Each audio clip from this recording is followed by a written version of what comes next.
Hi, Piotr here. This is LiteFinance Global YouTube channel and it's my pleasure to be with you again. New quarter, new month and new opportunities, new challenges when it comes to the FX market. Taking into the consideration what we've seen lately when it comes to the inflation numbers, it might be quite interesting quarter, quite interesting month ahead. Well, if we are going to add that upcoming Friday we are going to get non-farm payrolls number, and next week we are going to have CPI, PPI and out of the US and US bond auctions plus US retail sales, well, I'm pretty sure that US dollar is going to be in the center stage when it comes to the FX market. Well, the top major currency pair, euro dollar, is what we are going to discuss today. Let's have a look what we have when it comes to monthly chart. And as you can see, if you do remember, we were discussing possible one-to-one move, and well, in August we've seen a lower shadow, but then September we've seen the breakdown, and well, in my opinion, is a huge development. Why do I think it's a huge development? Because in that case, if we are going to treat this move as a range trading, so after the breakdown we do have a chance to make the same in size move to the downside with some support demand zones in between, right? But overall we cannot rule it out. 1.10 is going to be tested again. Now, what is important over the course of the weekend, we've seen some kind of the information that the government bodies and ECB agreed that the rise of the inflation is temporary and it should get lower again in 2022. In opposition into that, Bullard today says that he has a concern when it comes to the inflation. Is the biggest one when it comes to the US in decade. So, well, that's how I see the things might influence this FX pair. Of course, now the market expectations when it comes to the FOMC rate hike and eventually ECB delayed rate hike, it could be the fuel when it comes to the move lower. All right, so what we have here. So we broke to the downside, we closed the month below the bottom of the range. So as I mentioned before, we might see strong move to the downside. Most probably it's not going to be the straight move to the downside. So what we might see? Well, today's move to the upside, right? It's related to the retest of the low we've seen 2 months ago. And that's the first supply level closer to 1650, 1675, and it's been tested today.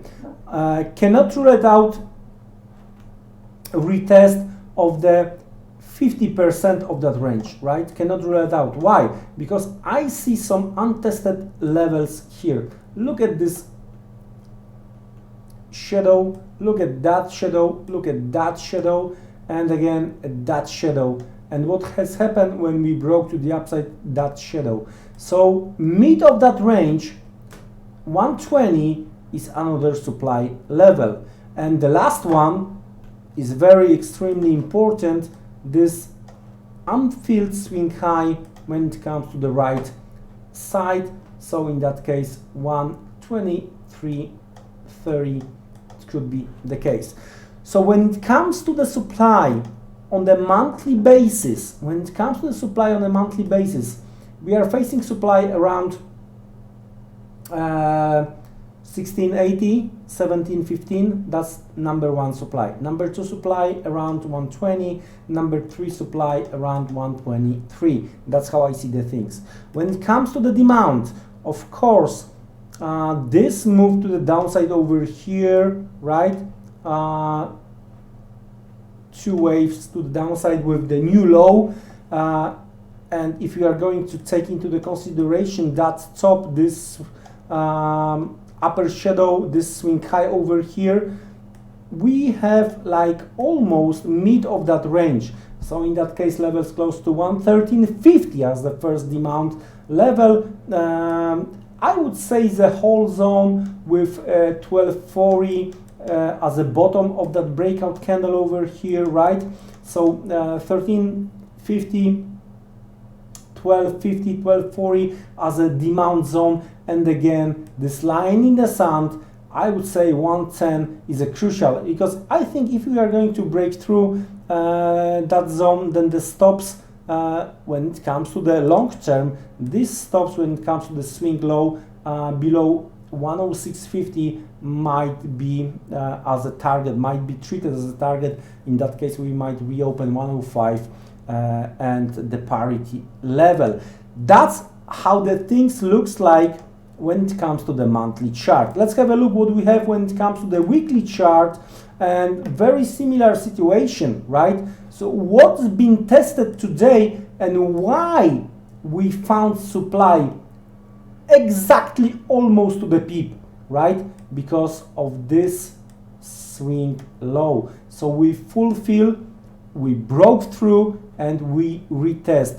If you do remember few of my educational videos, you know what I'm talking about. So it's a pretty nice sell setup being treated today, and we might reopen.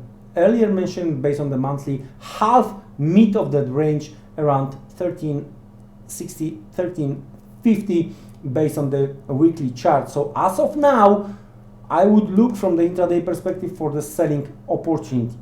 Of course, if based on the weekly chart we are going to get the higher close, especially above 1720, this low, that low, and this breakdown candle, all right, then the whole zone here is going to be the buy zone when it comes to the medium term perspective, with the possible retest of 120 and higher towards 123.50. But as long as we are based on the weekly close below, then from the intraday perspective, we are looking for selling opportunity down towards 1350, and then again down towards 110, 1950, this low over here. Let's switch lower. Let's have a look what we have when it comes to the daily chart on the euro dollar, and there you go, the same situation. I'm not gonna be surprised, taking into the consideration what we already seen here, here, and here around 17.15, all right, that we might see some kind of the spike towards these levels, right? It could be the case here that we might see some kind of the spike, especially that the breakdown candle is close to 117. So what we might try to build, if we are going to see some kind of the market makers manipulation, that we might see at some point the market is trying to hunt for the stops, looking for the liquidity, closing lower below this with the upper shadow. That would be your short term, based on the daily chart, setup to go short. So there are, as of now, as I can see the things going on, levels close to 1650 based on today's high, up to 1730 as a supply levels. And as of now, as long as we are going to get the close, weekly close below that zone as a selling opportunity when it comes to the euro dollar, I think that the ECB is going to stay defensive longer then FOMC, Fed, and I think that within the next few days we are going to see the difference between the approach from the Fed officials and ECB officials. With that being said, guys, as long as we are below 1750, based on the weekly chart, trying to make the summary of that video, I would say we are good to go from the short side. But be careful, do your own research, do your own homework before you are going to go full throttle when it comes to euro-dollar currency pair. It was my pleasure to prepare this analysis for you. Stay safe, stay tuned, and see you around. Take care and goodbye.